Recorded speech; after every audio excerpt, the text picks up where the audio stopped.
మనపైన గురువేష్ణ సాక్షాత్కారం ఇక్కడ చేసిన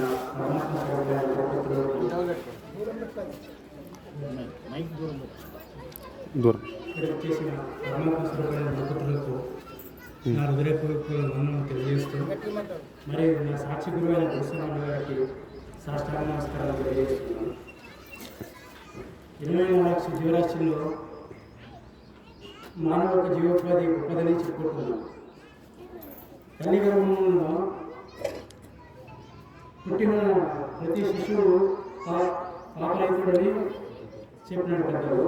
అటువంటిప్పుడు ఈ 24 లక్షల జీవరాశిలో మానవ జన్మ గొప్పదని ఎట్లా చెప్పుకుంటున్నాము, ఎలా చెప్పుకుంటున్నాము అని విచారం చేసి చూస్తే మానవ జన్మ అనేది కర్మ శరీరంతో ముడిపడి ఉన్నది. జ్ఞాన కర్మ మరియు విడవకనే విడిసి జ్ఞానకర్మ ముడిపడి ఉన్నది కాబట్టి ఆ కర్మ శరీరం ద్వారా మనం ఏం చేస్తున్నామంటే ఆ కర్మ శరీరం ద్వారా ప్రతి మానవుడు యజ్ఞ వ్రత తప క్రియ మరియు దాన ధర్మాలు చేయటకు లభ్యమవుతుంది.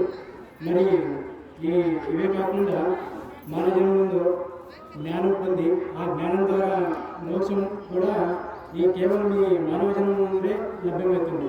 మిగతా 83,99,999 జీవరాశులకి సాధ్యం కాదు. అందుకే దేవతలు కూడా ఈ మానవ జన్మను ప్రసాదించని ఆ సద్గురుమూర్తిని ప్రతి నిత్యం ధ్యానం చేస్తున్నట్ట. ఎందుకంటే దేవతలు కూడా ఈ కర్మశరీరం లేదంట. అందుకే ఈ మానవ జన్మాన్ని మనం సదుపయోగం చేసుకోవడానికి గురువుని చేరవలసి వచ్చింది. అయితే ఆ గురువుని చేరిన తర్వాత మనం గురుపుత్రులు కాలేము. ఇంకా గురువుని చెప్పిన వాక్యుని పాలించినప్పుడే గురుపుత్రులు అవుతుంది. అయితే రంగపన్న చెప్పినప్పుడు నా పుత్రుడు నా మాట నా పుత్రుడే కాదంటే పితృవాక్యం పాటించినప్పుడు పుత్రుడు కానప్పుడు మన గురువాక్య పాలన చేసినప్పుడు గురుపుత్రుడు ఎట్లయితాడు.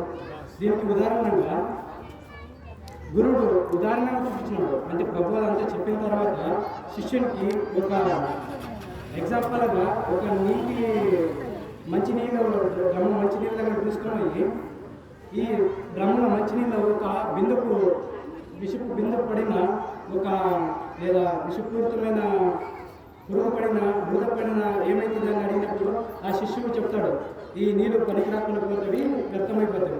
అట్లనే నేను చెప్పాల్సినది కూడా ఇదేరా, నీకు నేను ఏదైతే ఇచ్చినానో ఆ నీరైతే దమ్ముని ఉన్న మంచినీళ్ళు ఏదైతే ఉండదో అది నా జ్ఞాన సంపద నీకు ఇచ్చినాను. అయితే నువ్వేం చేస్తున్నావు అంటే ఆ విషపూరితమైన అహంకార బిందువు దాంట్లో వేసి నువ్వు చెడగొట్టుకున్నావు జ్ఞాన సంపద.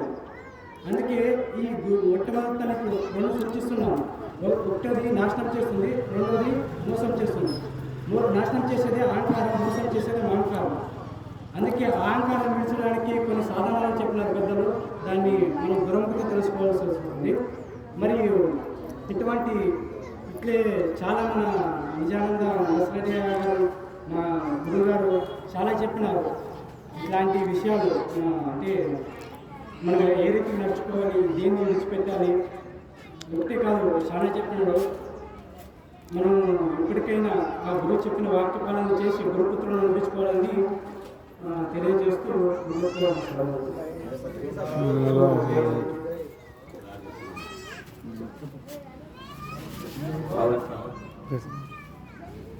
చెప్పు.